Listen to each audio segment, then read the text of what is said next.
Hey, what is going on, Los Angeles? It's J. And once again, I hope that you are very well on this December 15th, 2023. Ysabel Jurado has raised more than $150,000 for her campaign for Council District 14 on the East Side, and you have to hear all about it. Between now and about February 5th, when ballots get to mailboxes for the March 5th primary, it's just about 50 days. And so we get into that, as well as what her plan for millions in discretionary funding through CD14 shall be, and so much more. If you are not already following the show or subscribed, please do hit that follow/subscribe button ASAP. Okay, with that said, thank you very much once again to Ysabel Jurado and her team. And until the next time, stay vigilant and stay tuned. It's J.T. out with more soon.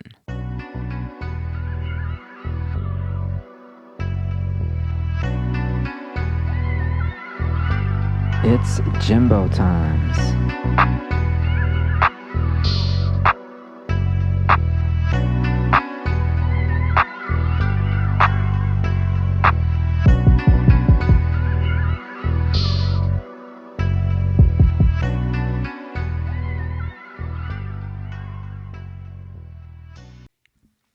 Well, Ysabel Jurado, thank you so very much for joining me for this special edition of JT the LA Storyteller podcast. I really want to speak with you because the election season is quickly coming up, even though it's the holidays now. And I think folks need to become familiar with your name all across the city of LA, including in CD14, but also wherever allies and supporters are to be found. So I really want to thank you for joining me today. And how are you doing? I'm doing well. Thank you for having me. I'm excited to be here and talk to you on a podcast. Yes, and thank you so much for the ube bulile and teaching me a little bit of Tagalog this AM. Yeah. Okay, so I want to ask you first of all what Council District 14 is, as in what neighborhoods make up CD14, and then I want to ask you about what led you to declare a candidacy for this race coming up as soon as March 5th, but well before then too because of mail-in ballots. Yeah, the election day is March 5th, but ballots drop February 5, so that's like, 41 days out? Yeah. City Council, Los Angeles City Council District 14 includes Eagle Rock, Highland Park, El Sereno, Boyle Heights. Downtown LA has Little Tokyo, Arts District, Skid Row, Central City, South Park. So it's like the Northeast dips a little down into El Sereno, Boyle Heights, and then sweeps downtown, except for LA Live. And so it's a really big district with a lot of different interests if you just listen to all these neighborhoods, right? And it's largely working class. 70% of the district, I think, are renters. And it's mostly, multifamily homes. And it's really a working class district, right? Like around 90% of the district makes $100,000 or less, and I want to say almost 39% make less than $50K. And so it's really working class, multiracial communities that live throughout the district. And you actually grew up in the Highland Park neighborhood, which you've noted. You even went to Franklin High, so it's. No, I didn't go to Franklin. Where did you go? I'm a Catholic schoolgirl. Oh, yeah, so I went to Immaculate Heart. I mean, so many Catholic communities out in LA, including folks who went to private Catholic high schools. So I think it allows you to relate quite a bit to folks who had a similar trajectory for their K through 12 education out there. Yeah. I mean, I still had friends that went to public school around here, but I went to St. Ignatius off Monte Vista.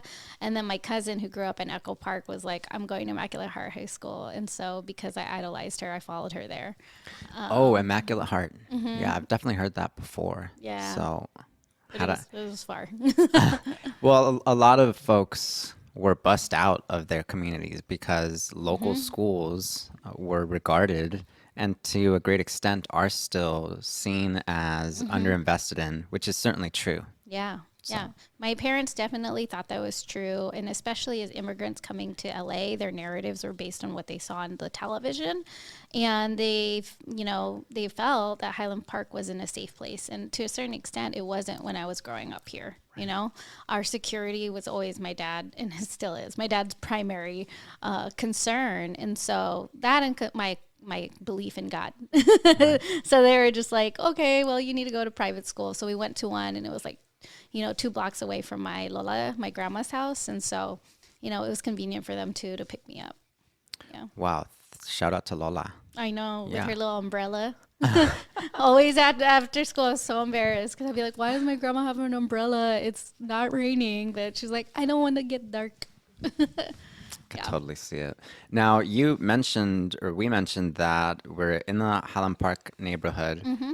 For someone who, say, voted for Eunice Hernandez just a little over a year back, they might ask, how is it that you're running for CD14 while Eunice Hernandez, who reps CD1, is the rep for Highland Park? Is it that the map is split up somewhere? Is it that Highland Park is divided in two somewhere? Yeah, Highland Park is divided in two, and York is the kind of the dividing line. And so north of York is where I live. It's like the Garbanza area, and that's CD14. And then south of York is Eunice Hernandez's district. And so when I talk to her, I'm like, she's like my sister. We grew up in Highland Park at the same time, on the different sides of it. And we saw what took root in our communities, the gentrification take hold. And that's partially of why we've become radicalized and served our community to prevent us from being, over policed or, being sold out or pushed out. And so she and I just share the same lived experience and really want to help Highland Park thrive, and keep our community safe and, don't lose our people, Right. And so I take it that this is a part of what led you to declare your candidacy for this race. I mean, when is it that you had this seminal moment, this moment of clarity where you said, I think I need to get my name in the race because if not, we stand to lose this community? Right. Yeah. I think it was about a year ago. I think I filed officially December 27th, but we didn't really launch our campaign until August. But it was really after the tapes, right? But it was a culmination of things, right? Living in Highland Park, being a daughter of undocumented immigrants, and was a single teen mom that was on food stamps. I'm a daughter of this district, and I had to struggle here to become an attorney from UCLA. But I knew how hard my family worked to get where we are, and I just felt betrayed by this kind of leadership, especially when I know those economic inequalities that I saw growing up had deepened so much, right? As an eviction defense attorney, I was seeing people fall into homelessness. I was seeing small businesses go out of business, and majority of them were minority owned, and I was so frustrated with the status quo. And then also, on top of that, during the pandemic, we had the George Floyd, may rest in peace, a racial reckoning that we were promised and weren't delivered. And so by the time the tapes came out, I was like, this is what we have to show for. This is our leadership in the self-proclaimed progressive city, in a most progressive city in America, right? The second largest city council. When we make something pass and our leadership says something in city council here in LA, it has an effect on the rest of the nation. And I was like, we need leadership that actually embodies our community when the doors are open and when the doors are closed. And so, for me, from all that anger and frustration, I was like, it drove me into action and wanting to be like, well, what can I do? With the privileges I've been afforded because of this community, it was like, okay, I'll do this. I'll put my hat in the ring. And so, I talked to a couple of folks. They're like, yeah, you seem good. And a year later, staffed up, have a campaign manager, all these things I'm learning on the fly and getting all this momentum with whenever we throw in an event, there's always hundreds of people. And I'm always worried that nobody's going to show up. And yet the community is showing up and showing out because they want a change and they're yearning for it. And to be sure, when you are engaging with the community on the ground, specifically through door knocking, what is their sense of city council or city hall? Is it just politics as usual. Is that what you are seeing or hearing? Kind of, I'm uncovering a lot of hopelessness and like people just being jaded. Like this district in particular has had decades of poor leadership, right? We currently have a council member who's refusing to resign. The one before that, we liked him. He was homegrown, and yet he ended up being a crook. And so we just felt lied to our face.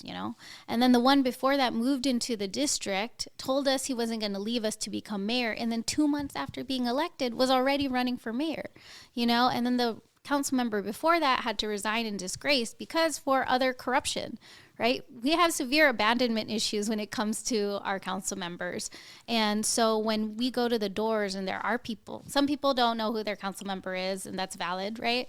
But other folks that do just are like, man, I just want someone who's honest, who's reliable, who will answer my call. And I'm just like, wow, we're asking for the bare minimum, right? We just want someone to do their job and to stay to do this job. And, for me, I'm like, I'm from this community. I'm for this community. I could have gone and done that, sexy corporate job as an attorney. And I didn't, and my parents were disappointed, right? But I did it because I was like, look, all these lived experience that I've had, my dad and my mom have had, I was like seeking to remedy it so other folks didn't have to go through that.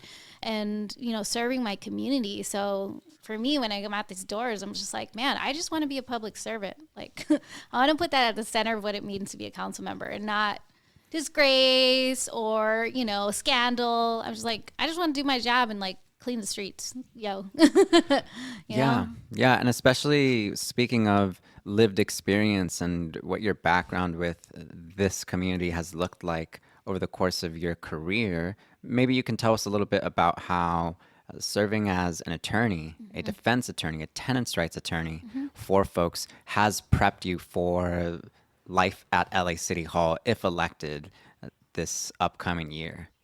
Yeah, I mean, look, I've been on the front lines of the failed policies of our current elected officials, whether they're state assembly members or they're council members. Like, I stood shoulder to shoulder with tenants when they were getting evicted during COVID when it was supposed to be illegal, right? I literally put my 5-foot little body on the line to defend they were like they're taller tenants, but, from like these goons that were trying to forcibly evict them, right? And I only had like a tiny little business card to be like, look, I'm actually an attorney to try to like really defend them, right? I'm the only attorney that's been in the courtrooms to defend tenants at the same time, and also been, at the front lines of creating social housing that we keep talking about in the city, right? And so I think with those experiences, I actually have a bold, creative, fresh approach to housing, which we need because what we're doing is obviously not working or not enough. Maybe you can say a little bit about what the front line on social housing has looked like in LA, where it's been sorely missing, but where increasingly more people are looking towards this as another solution, another potential step towards a solution, since it's going to be such a multi-pronged effort. Yeah, I love that you highlight that, right? Because it's like, this is not the silver bullet, but we need to have more options, right? And so for those, like, social housing means, right now, affordable housing, when it's built, it only targets very low or low income people. But as we know, like a single adult in Los Angeles that makes $70K a year is considered low income, right? So even middle wage earning Angelinos can't afford rent here in LA. So we need to develop like mixed income housing for folks through social housing. And so as an attorney, I've worked with community land trusts, which are nonprofits and neighborhoods that make sure to buy back land, make sure it's permanently affordable, and keep it in their communities, and form housing cooperatives where it gives tenants a pathway to home ownership that they may never have had before, right? So that's the kind of projects that I've worked on in LA, and want to make sure that's like a baseline option for folks. And you can do that, city council. You set the baselines, whereas what I've been doing is like the spot problem solving, here and there. But as council member, you could really be like, well, this is part of the standards of what we expect people to actually do. And frankly, we used a creative tax measure, ULA, to fund these projects, and it's explicit. And so we can do these things. We just need people with the political will and courage to do so. Yeah, and especially because you mentioned community land trust, we're in CD14. I think of the El Sereno Community Land Trust and the Reclaiming Our Homes effort. And so I imagine that you've been in conversation with folks there over the last couple of years because they have been trying years. They have been very difficult years. I remember the campaign over the Thanksgiving season when folks were forcibly removed from homes that were empty prior to their making use of them as families in need. Yeah. I mean, I've worked with the reclaimers. I've worked with El Sereno Community Land Trust. I mean, for me, it's just like, it seems awful that these folks that have created, they saw an unused, housing option for them, used it, and then created the political momentum for it to actually be developed as affordable housing for unhoused people. And yet they're being evicted for doing that, right? And so I was working with the reclaimers in El Sereno to form a housing cooperative. They formed the El Sereno Housing Justice Cooperative to buy back those buildings so that they can live in there and so that the people that live there can have a just transition, right? So that they can stay in the communities that they become a part of. And we don't lose them as well. Like, how are we going to solve the homelessness crisis if we develop affordable housing by making people houseless? Yeah, absolutely. And with respect to that, I believe the El Sereno Community Land Trust and the Reclaiming Our Homes effort is now fundraising. So for those angel philanthropists out there who are looking to support a cause for housing, immediate and imminent housing in Los Angeles. Just want to plug them slightly and note that they're fundraising now to reclaim some of these homes and keep them within the community. Yeah, please donate to Reclaim Our Homes. Your money will go to help them buy, but also some of the lived expenses of sometimes, the utilities and other things like that. And I love the advocacy that the reclaimers do even outside of their own project, right? They're out there for renters. They're out there for racial justice. They're really fighting the fight in coalition with people and showing up. And because this is what that experience has taught them. And I love it. Or they're teaching us, actually, Now, because we mentioned the reclaimers being forcibly removed, I think a lot about this recent conversation with Councilmember Hernandez, where she pointed out that actually CD14 has the highest number of eviction filings out of all the council districts. I was really taken aback by that, but I was not shocked, especially given downtown LA and the Boyle Heights area. So I'm curious about your thoughts on this statistic and what can be done in the days ahead. Yeah, in the days ahead, man, I continue my advocacy as a housing rights advocate, but we really need to enhance renter protections, right? Only 90% of 90% of landlords go to court with an attorney, but only 10% of tenants do. And when a tenant doesn't answer or have an attorney to help them through that legal process, sometimes they end up in a default judgment, which means they could be, they're out of a house in like a month or so. And so passing a right to counsel is super important. The second one is also like, there's sometimes constructive evictions that happen, like by landlords just leaving the apartment really, really crappy. Eventually, after a while, like you don't want to live in a place with a wet ceiling that's never going to get fixed. And the tenant actually self-evicts. But one of the most recent interactions I had while our canvassers and I followed up or door knocking is that there's this 71-year-old neighbor of mine who's on a fixed income with disability. He's making around $980 or something, but his rent is $650, right? Wow. And then the city council just passed that rent increase of like 4 to 9%? 4 to 6. 4 to 6. And so for him, what is he going to do? Yeah. And he's lived in there for 16 years? Like, we need to save our seniors, and our council member, current one, voted for that. Like, what are you going to tell me about my neighbor who's 71 years old, probably can't go back to work because of his disability, and a myriad of other, issues with hiring? Where is he going to go? Yeah, and I mean, I think about the way that, especially because this resumes in February, as well as back rent, along with back rent that is owed, folks are anticipating, as you have noted, an eviction tsunami. And so I think it's such a critical time for leadership, elected leadership. But when folks see more and more people on the street, I think going back to being jaded, going back to being exhausted, really, with the political tragedy that we're staring at, I think is really a tough moment for those of us in the advocacy space, Yeah. and those of us who are trying to encourage more people to engage rather than doing the opposite and tuning out, which I think is what a moneyed class wants of hardworking communities that are already just at the edge. Absolutely. Like, when you're in survival mode, what do you have to think about other extra things? Or if you're already comfortable, then it breeds complacency and be like, well, that's not my problem, But, I refuse to subscribe to the ideology. I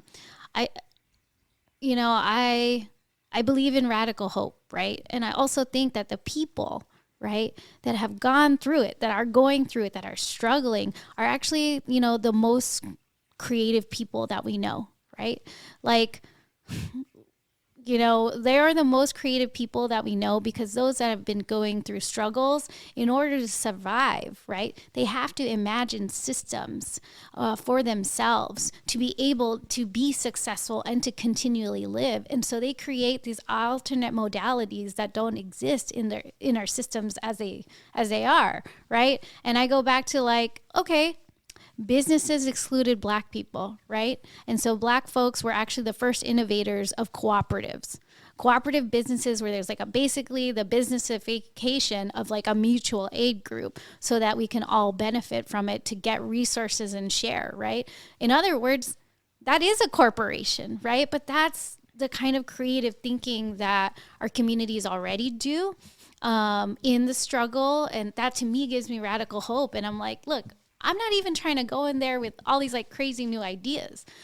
I just want to lift up the ideas and the systems we already have and make sure that we make it easier for people to live. Because our systems, as we all know, the law and economy at inception in America was designed against people of color and racial injustice, and to keep capital for the few. And look, I'm as a lawyer, I've been refusing that and try to think creatively to work inside that system to make it actually serve the masses of people, right? Absolutely. And going back to design and the way that design is at times, well, especially in our city, contradictory. We, of course, have thought about the rent and the average rent, or the median rent, versus what the median income in Los Angeles is. And we've seen that there's a huge inconsistency.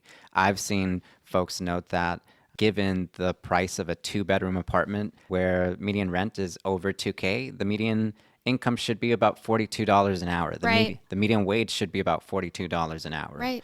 And so we're a long way out, actually. But it's a huge part of how, as you're saying, if we don't have officials or elected representatives who understand and can see these facts on the grounds for themselves, then naturally we're just going to keep getting the same results, because there's a huge disconnect, a serious gap between what the reality on the ground looks like for folks and what the moneyed class is claiming they're in need of, actually. Right. I mean, once you're in your ivory tower, you're complacent. Maybe you're making $220K, which to me seems like gobs of money as a council member to be making, right? I'm like, you're not in touch with what's happening on the ground and in communities, and the urgency is not there, right? Like, you don't think it's that big of a problem, But, that's why I'm espousing on this campaign. And even when in office, and I think Councilmember Hernandez also does this, right? Co-governance, right? The people that we're bringing to the table are the people that raised us and we've worked in community with. They're community members, nonprofits, the people on the front lines of these issues, and really centering the folks we're talking about in policy making. Because let's face it, our current council members, the ones and elected officials that already govern on these issues, that's not who they have at the table with them. They got corporations, developers, big oil, police, apartment associations with them that are deciding and writing all these laws for them. And that's just not the people that I'm going to work with, right? I'm going to work with my community and the people most affected by these issues and center them in the policy making, which I think is really missing. Well, and you've already said that you're not taking any PAC money. You're not taking any money from wealthy corporations out there. You have a people-led campaign, a people-powered campaign, which does set you apart from a number of other candidates on this trail. Yeah, I think today I'm coming off the heels of a wonderful fundraiser that my team just knocked it out of the park for, and also was super fun. Shout out to all the queens that came to Ysabel, and the kings too, of course. But we've been able to raise $150,000 with no corporate PAC, no corporations, no big oil, big pharma, no prison industrial complex money. That's all grassroots, right? And, we really are powered by the people, whereas these other folks that are on, that are running, that are elected officials, they're like, I'm progressive. I am the climate champion. And yet they're accepting like big oil money or hydrogen money. And then there's like, there's another one that's like, I'm a renter's champion, right? And then you look and like, why is AGLA and all of these big real estate development firms funding your campaign? Then what are you really doing? Like, who are you serving? Now, earlier you mentioned Measure ULA, which so many different advocates in the city are excited about for sure. But another part of what I found to be really illuminating with Councilmember Hernandez recently was that she noted CD14 actually has millions of dollars in discretionary funding. So discretionary funding just means here's a lot of surplus. Yes. What do we do with it? Let's say it's December 2024 or January 2025, and you're in office. What do you do with millions of dollars right away in CD14? Hey, Los Angeles. I hope you're enjoying this conversation as much as I am. I just want to take a moment to invite you to my Patreon channel, which supports JT the LA Storyteller podcast in more ways than one, and which also provides just a little more from each convo. And of course, this is because it takes a little bit of work to put this podcast together, including research and reaching out to folks and scheduling things, and then studio time, editing time, finally publishing, and then a little bit of marketing time. And the Patreon channel is just the best way to support all of that, to support independent storytelling in LA by JT the LA Storyteller. So I would love your support, and I can give you my word that it's going to be more than worth it. Now, back to the show. Yo, shoot, that's the dream. That's what we're working towards. It would be first things first is attacking our homelessness crisis, right?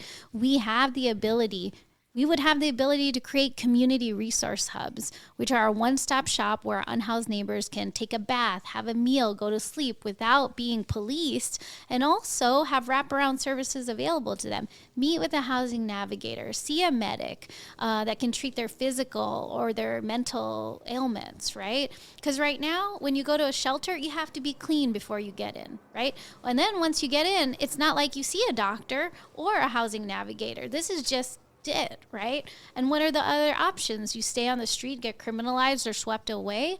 And so having those places where folks can get all their needs met so that they become housing ready when housing is available. Like, I don't know about you, but I hate having to go to AT&T to fix something with my phone, and then having to go to the doctor, and then going to the dentist. Like, all of these things, if you don't have a car, you don't have a phone, and you have to bring all your stuff with you all the time, can be so cumbersome. And so really centering our unhoused communities in this process, that would be number one.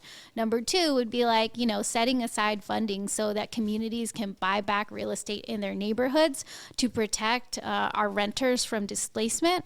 And also protecting our legacy small businesses, especially in neighborhoods like Boyle Heights, where businesses are being evicted, they're being redeveloped, or worse, I don't know if it's worse actually, but it's just as bad, right? Is when they evict small businesses and just leave it vacant for years. Right. And so, providing funding for these groups and community land trusts to be able to do that. The county already launched a pilot program to fund social housing projects with these community land trusts. And so the city should be able to match that effort because we've seen the proof of concept and its success. Right. And now we need to we need to go do it. Like, we don't need to study. We just need to go do it. Now, let's say we're on the campaign trail. Let's say that you are door knocking somewhere. You mentioned in particular the one-stop resource center for folks who lack shelter. Mm-hmm. What do you say to the renter who's out there who replies to you that, you know what, they work hard and they don't know why this other community in their eyes is getting special treatment when, as longtime renters, longtime community members, they've kind of just done their part but have still somehow been left behind? What do we say to that? Yeah, I hear that. I do hear that at the doors. I hear that, sometimes when I talk to folks, propertied or not, that is something that I do hear on the ground. And when I think about it, I'm just like, look, I'm here to help preserve and maintain and create affordable housing options. I'm here so that I can enhance your renter protections. And look, I know that times are tough, but I would have voted to continue the rent freeze while you're still recovering from your COVID debt. And with those discretionary funds, if I could create a rental assistance program for CD14 residents that are still recovering from COVID-19, which I don't know about you, but I have people that I know that are still it's COVID season again, right?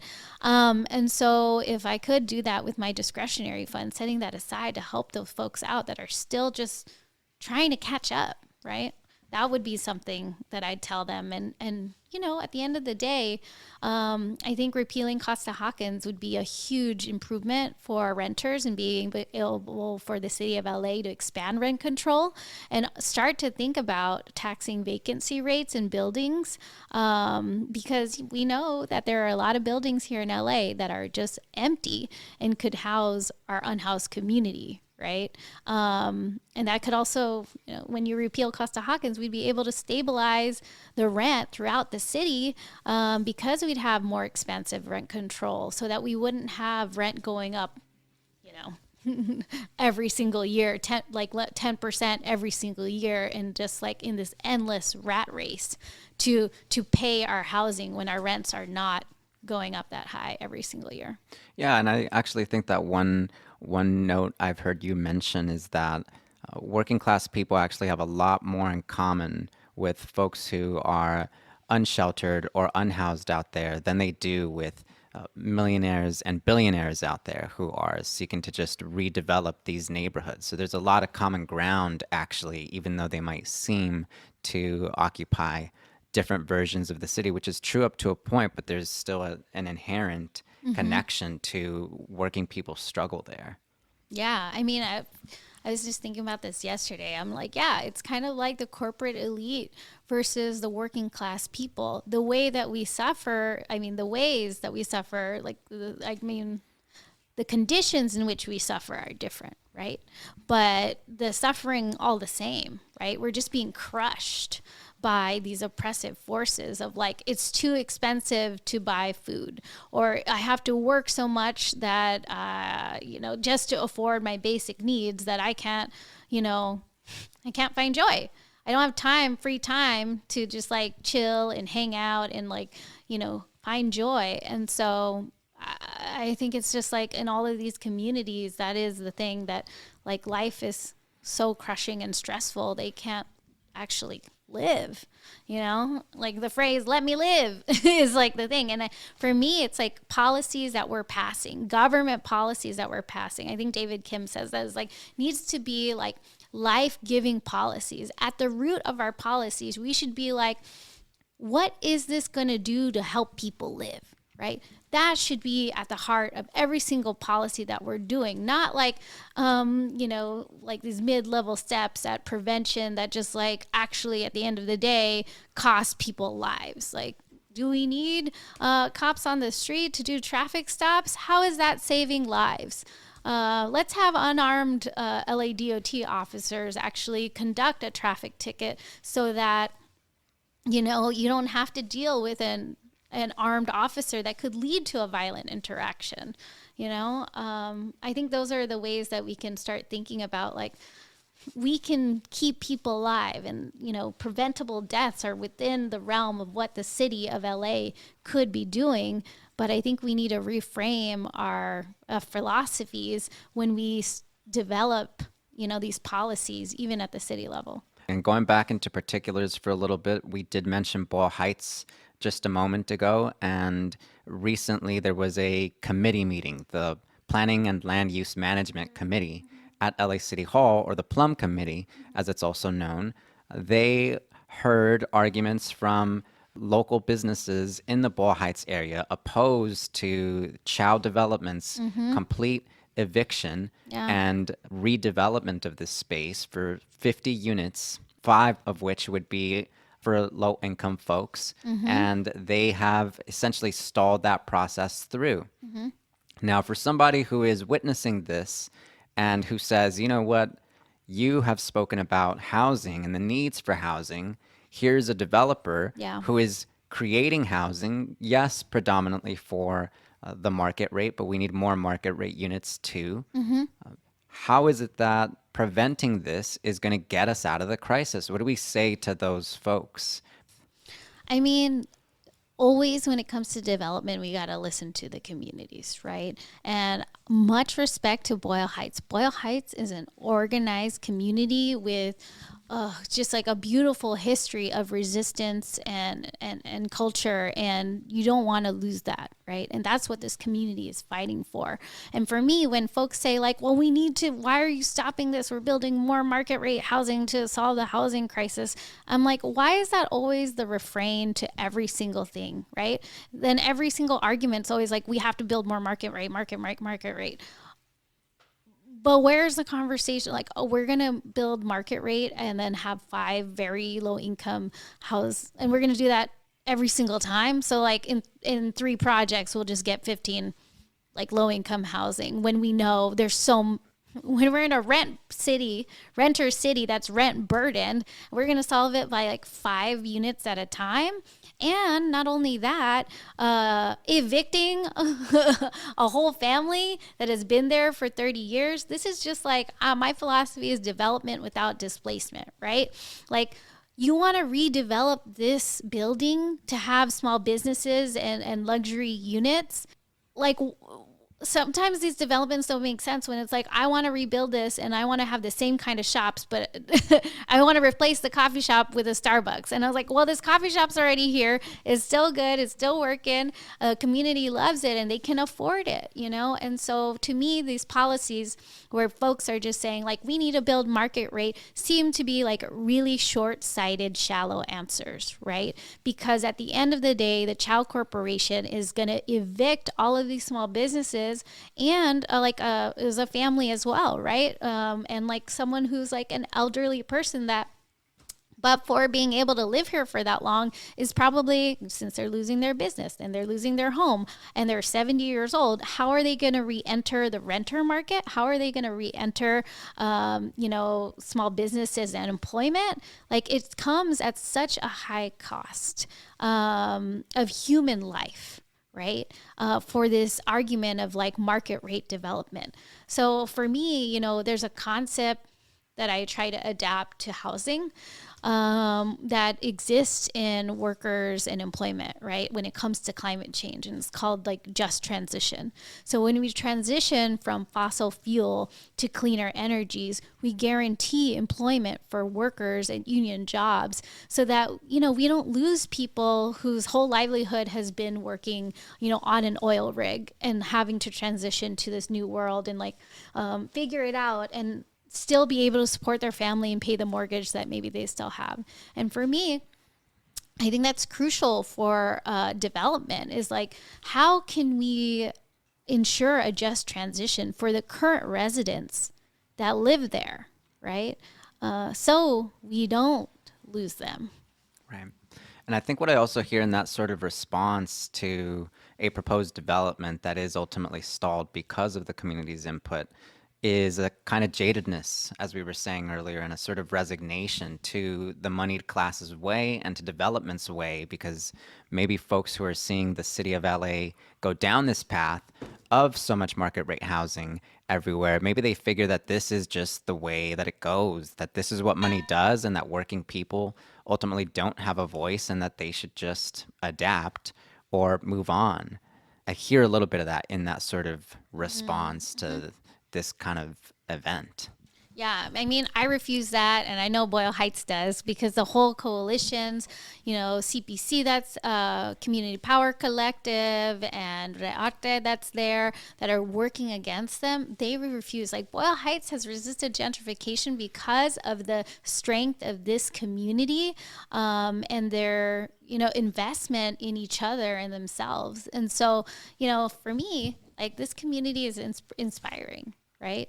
And that's the kind of work that I want to uplift as a council member, like lend my influence and power, because council members get to, through their land use power, decide what gets built in the community or not, or they can make it very difficult for someone to build something. Right. And they can also shout out on the rooftops and the horn of when public comment is going to have, instead of hiding it in a little square where nobody's going to listen to.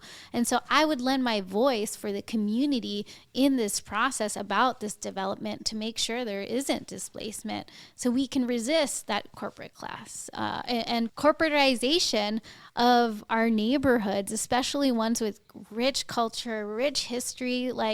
We don't want Boyle Heights to be a boring Walmart town or have that Starship development over there, So if you are on the Plum Committee in 2024 or 2025, once those committee assignments start going out, what is your agenda? What is a high priority on your plate with respect to planning and land use in CD14? I mean, for me, okay, so I have this cake analogy. Come with me. Let's go. So the way that I think about development, I think the way that our development process goes is all wrong, right? The community, especially the way that we engage communities. And so it's like baking a cake, and the community is often brought in when it's time to decide what the sprinkles are on the cake. Whereas I think the community should be brought in when we're talking about the ingredients in the cake, right? And so these developments do have a public process as part of it, and it's usually at the tail end, and you have to give a notice, but the notice is usually not in a different language. And it's like, maybe it's only online, or maybe it's this flimsy little sign where nobody really sees it, right? And so I would make sure, as part of my commitment to co-governance, to be like, this is coming up on the calendar, and have a meeting with the community to be like, what do you think about this? What do you want? What are the priorities, in bringing them in, instead of it being this opaque, hidden process that, you just come out and this is it. Isn't it great? This is a beautiful cake. That you get a say for when it's 95% of the way there. Right. It's what is it? It's a formal inclusion in the process, but it's not meaningful, right? It's like, I'm going through the motions and I'm inviting you to have an opinion, but your opinion really doesn't mean anything by this point. And I think you really have a sense ultimately of land and stewardship, and how we steward over land rather than simply own it. I think also a part of your roots as a Filipina, someone with intimate ties to migration and displacement and even war on the people for their land. I think all of these things ultimately inform your sense of how we will conduct this in Los Angeles going forward, which I think is an entryway for a lot of folks out there, because this is a migrant city, among other things. Folks from all kinds of diaspora know that there's this existing relation between not an ownership of land, but stewardship and land. Yeah, 100%. I was thinking about, all the things that are happening in the world, I think about, I am a daughter in the Filipino diaspora. My parents came to America because of authoritarian regime that was sponsored by the United States, that created a lack of economic opportunities for my mom, who grew up dirt poor, and my dad, who had to followed her without his papers to come to America. And so they've been displaced by their home because of capitalism and violence and oppression. And that's why they're here. And growing up in Highland Park and seeing that happen in my neighborhood with people being displaced, that has become, I didn't realize it until a couple years ago. That's been such a core part of my identity and emotional drive and passion comes from this source of we have been displaced and not wanting to see that happen to our communities. And how do we fight that? And when I look at the world, I'm just we have enough land, we have enough water, we actually have enough resources to live, and we need to stop. The youth are sounding the alarm. Shout out to Youth Climate Strike, and the Youth Interest Pact, and folks that are on the front lines of climate change, because we have enough in this world. If we stop destroying it, right, we could have enough land to house everyone, and water and clean air, but we keep not taking care of the land. Yeah. Now, just to be sure, as I was on my way over here in the Highland Park neighborhood, I just glanced over to see if these tiny homes off or just adjacent to the 110 were still there. They are. Yep. But I think it would be great if you could shed a little bit of light on how tiny homes serve as a temporary solution for housing for those folks who may be out there thinking, hey, it's been built. There's a place for all of these unsheltered folks. There it is. Maybe you can shed some light on how it actually functions and how it's not as simple as, well, now that it's built, it is housing. Yeah, it's not housing, right? It's temporary, right? It's better than a tent, but it's not housing. They're sheds. I kept calling them sheds. I call them tiny sheds. But yeah, they're temporary. And so this is what the process actually looks like. When you're unhoused and you have to move into the tiny sheds, tiny homes, and you, let me take it all the way back. You're an unhoused person that has lived on the street. You have to bring all of your belongings everywhere with you because they might get stolen. Even a blanket, even something as simple as blanket or clothing is readily stolen, right? So you have all your possessions that you have in the world, and you always have them with you, and you've accumulated it over time because these are the resources you need in order to live or survive, or you have emotional attachments too, because you're like a turtle. That's all you have. For folks that are housed, think about moving and how when you accumulate all that stuff, when you have to deal with it, right? So when you go into tiny sheds, then you have to risk losing all of your stuff or a lot of it in order to fit the shed. And those are some things that maybe you have emotional memories with or things like that, especially if you're live alone, you're mentally unwell. You have these attachment to the thing. So first you got to get rid of all your stuff, right? So then let's say you did get rid of all your stuff and then you go into the tiny homes.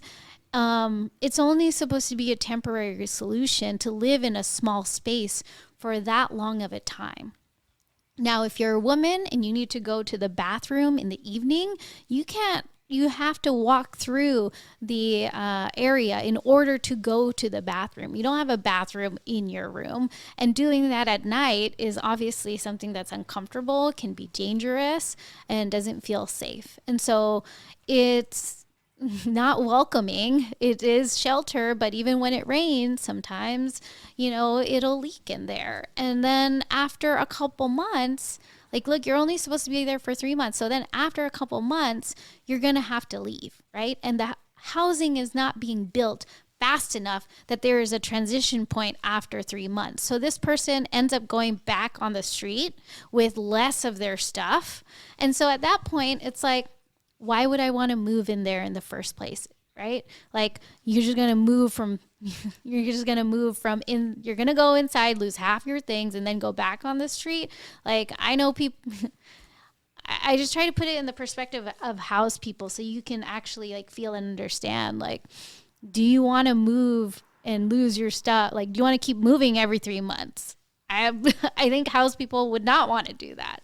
And that is so cumbersome and you lose a lot of things. And for unhoused people, it just could make it even harder for them to find housing. Because what if they lose their driver's license or, you know, the document with their legal papers? Like when I was an attorney doing this holistic services, I was doing like expungement of like, you know, driving infractions. And like those are little things that if they don't have the legal papers, then it takes even longer for them to resolve these issues so they can get a driver's license so that they can apply for housing and then they can wait to get in housing, right?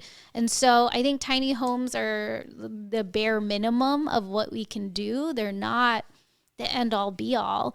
And in fact, we need to start investing in temporary housing solutions for people that can last them 3 to 5 years, right? I was talking to Gary Blazey, who's like a UCLA, housing researcher and expert and like contributor in our field. And he was telling me about Life Arc in El Monte, which is basically, you know, a 1-bedroom, and it comes with it's bigger than the tiny homes and it has its own bathroom and folks can live there from 3 to 5 years, right? And he's just like, some people are like, this is the best housing I've ever had. And so I think we need to start investing in that solution, right? So we can, while we still figure out how to build affordable housing that's permanent and resolve our homelessness crisis. Again, as we said, it's multi-pronged. It's going to take so many different layers, so many different moving parts, including dysfunctional aspects of how city government has operated so far, just as you said, in this very last minute style of responding to the crises on our hands that have accumulated over many years, over many decades, over a long time struggle. I think also as well about Filipino communities or Filipinx communities getting out to Southern California way back in the early days of the city and its agricultural promise, and the way that as farm workers, they also had violence inflicted upon them for their efforts to unionize, for any attempt to organize alongside their counterparts on this side. And so it goes back quite a long way, actually, to make this call towards our communities once again to reclaim what is owed or what is in order. Yeah. It's for all of us, right?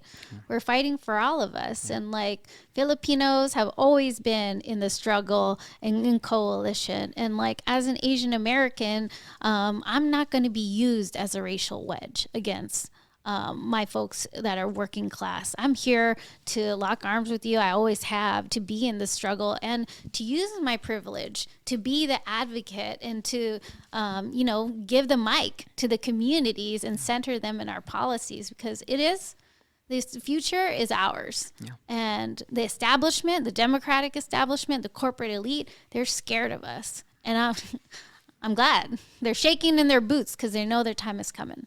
Now, with respect to time, I really have appreciated your connecting with us this AM. We have just about 50 days before those ballots make their way to these mailboxes and before folks get to cast their choice for CD14, among others. Now, what is your priority? What are you and your team doing between now and then, just a little over 50 days? Talking to voters, talking to people, listening. You know, we need to get the word out, and we need the folks that want to join our movement to plug in, whether that means, aside from voting, volunteering on our campaign, whether that means social media or, knocking on doors or phone banking or text banking for us. We need folks to really plug in. And the other thing is know campaign can function without dollars. And like I said, we've raised $150,000, but we still need some more money to help pay for folks to continue to knock on doors when our volunteers can't.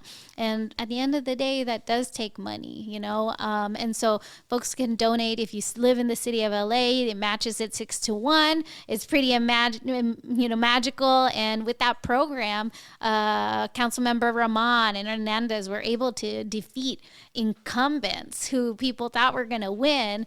And now we have more women of color ever on city council. So I'm excited to go join them, but can't do it without folks chipping in. And then the last one is amplify our message. If you see our story, you see our information, you like it, share it, tell your folks, tell your people, because this campaign is just this moment, but we're building part of the movement. Yeah, and I think that's definitely one thing that Councilmember Hernandez emphasized during our conversation as well. It's not going to take just a single council member to turn this ship around, as she put it. It's going to take a coalition, and this is an effort in extending that coalition, because I think what you've really highlighted today is that your interest is in uplifting the folks already doing the work, the folks who have been on the front lines, yourself included, but the picture is much larger. It's the picture that those moneyed classes and those special interests are shaking their boots about, as you noted. Yeah, we need to build that progressive block. Once we build that block, we can make these bigger, bolder changes that we want to do. Right now, we're tinkering with change. We keep studying about taking police officers off of traffic stops, right? But when we all know that we can take them off, right? So we got to stop tinkering with change. We should really be ready to transform it, and we need to have the right people on city council to be able to do that. I mean, think about it. Okay, I'm gonna do a sports thing. I'm not really sporty, but when they're trying to do the draft picks for a basketball team, and it's like, well, if you only got one superstar on the team, can they really make it to the playoffs? And it's like, no, you can't, right? I think that's an analogy that a lot of folks in LA can definitely appreciate. So that's for sure. Ysabel, what a morning with you. I know that you have a campaign trail to get to, so I really have to thank you for joining me on this installment of JT the LA Storyteller podcast. Where can people follow you? How can people write to you? Just give us that info and we're all set for the day. Okay, yes. My Instagram is Ysabel Jurado LA. I think that's my handle on everything else. If you want to email me, you can email me at team@isabeljurado.com. And you can go to my website at isabeljurado.la. Thank you so very much again, and have fun out there today. Thank you so much. Yeah.